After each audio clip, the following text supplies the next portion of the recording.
You know, exhibition matches where it doesn't really matter who wins or loses, it's about those people showing their skills, showing what they can do.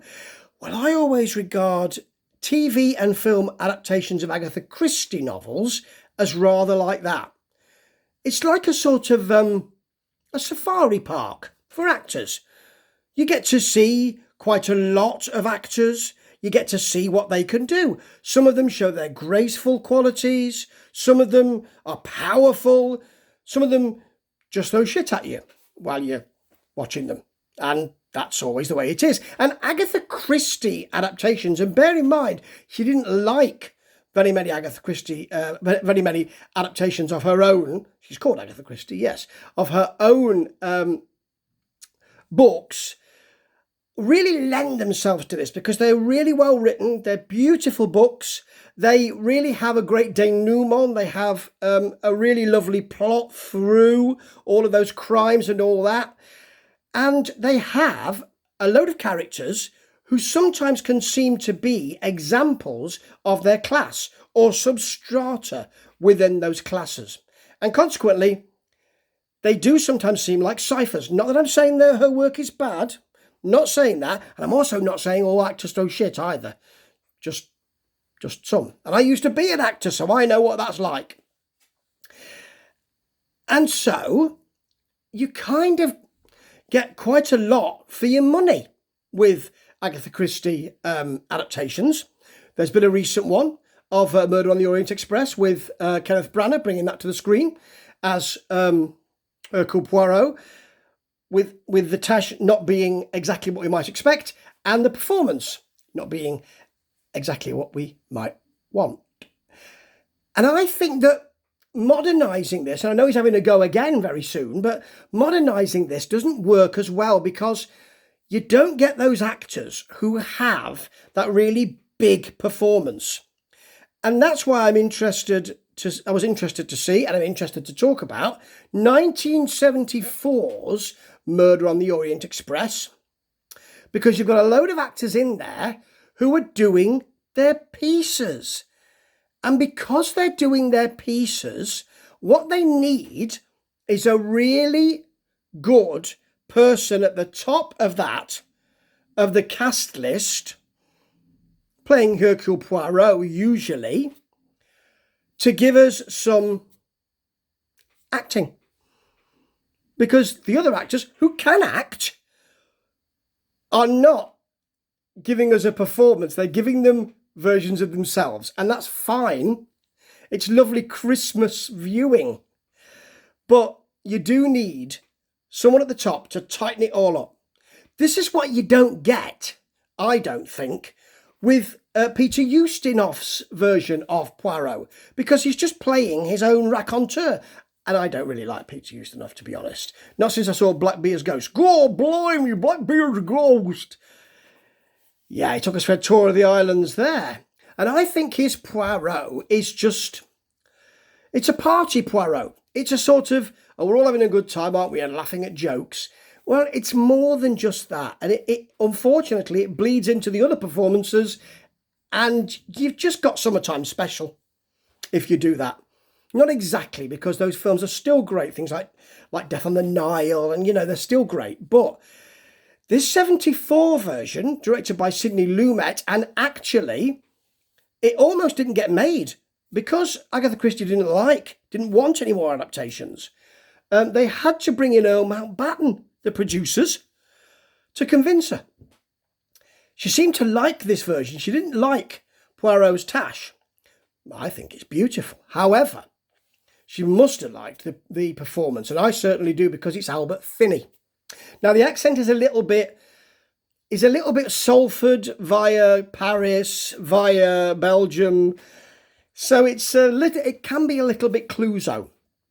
But the performance is so large, but also so, I'm not going to say real, because it is slightly heightened, but the performance is so interesting that doesn't really, and so flamboyant actually, that doesn't really matter so much. What you get with Albert Finney here is you get the sense of someone who is ill, both physically. He looks with the white makeup, and and the sort of breathing issues and the way he stands and all of that.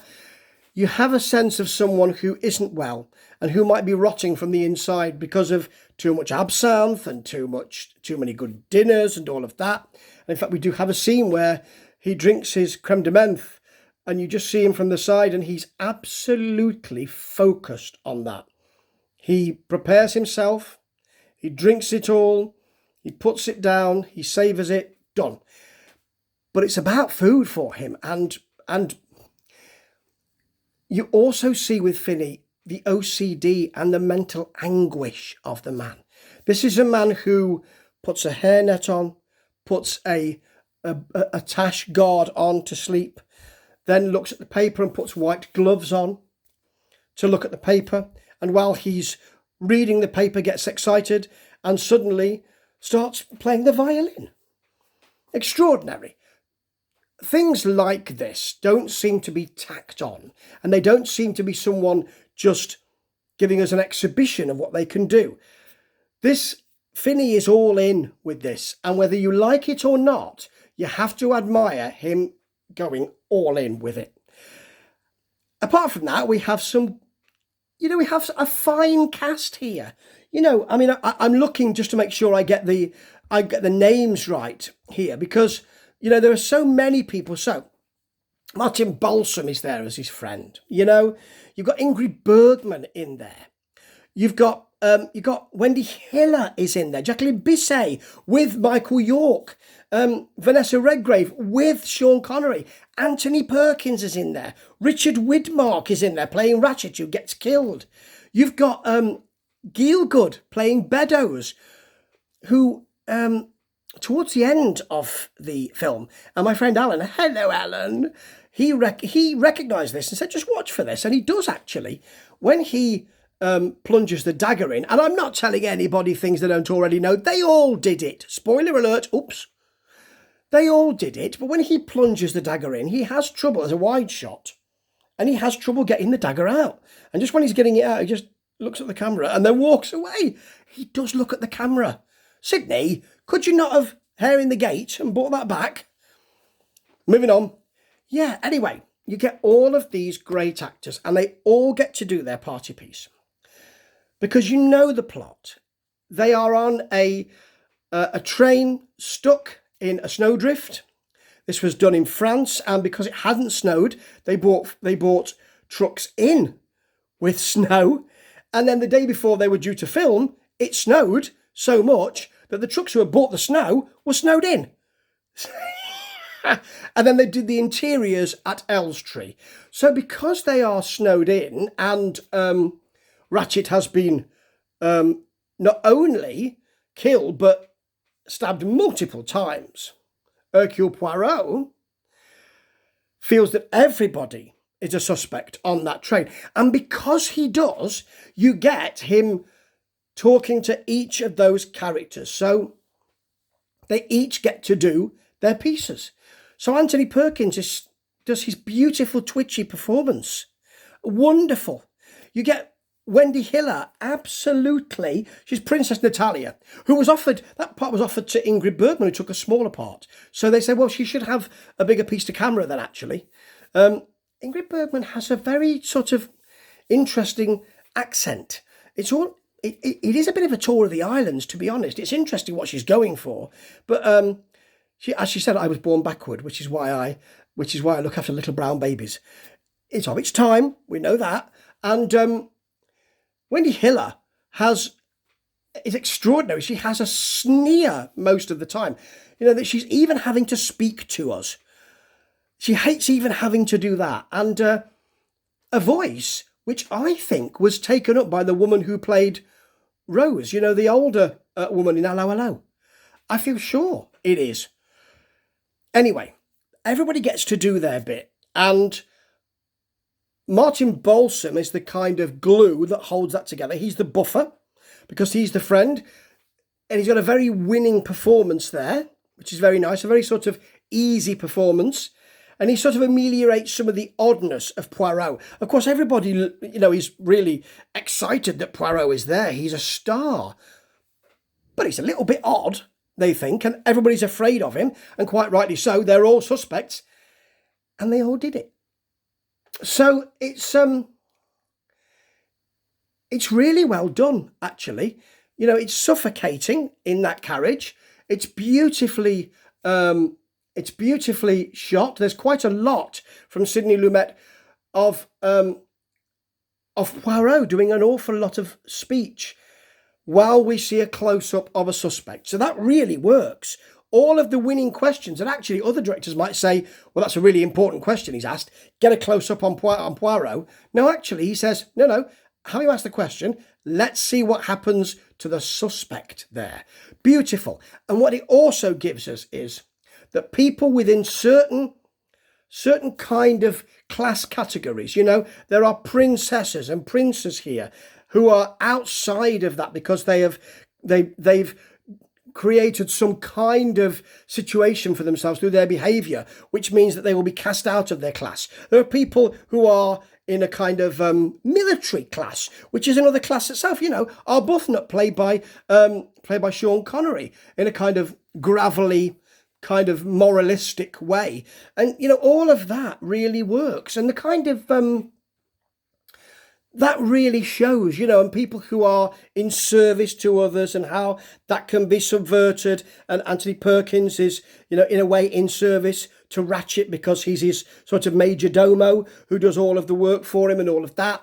And everybody is linked to Ratchet in some ways through one family. You know this. I don't need to tell you that.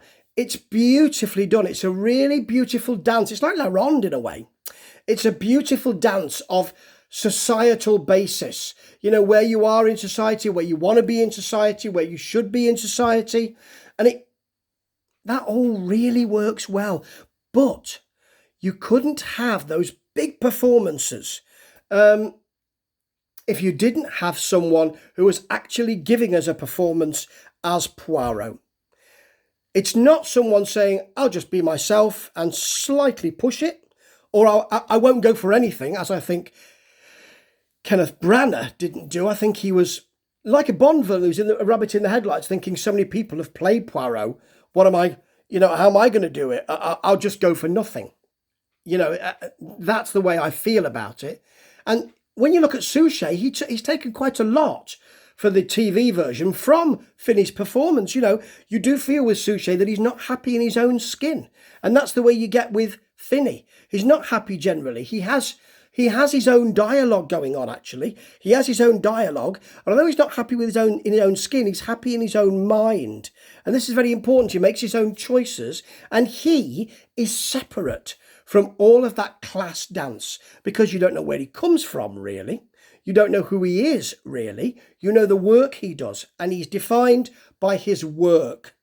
Not who he is because of the work, he's defined simply by that work. And he stands or falls on each new case that he looks at. It's beautifully done, if it's done properly. And I think this is the best of Murder on the Orient Express versions that we've seen. The cast alone cost $5,500,000, half a million, just over $500,000. In 1974, that was a lot of money.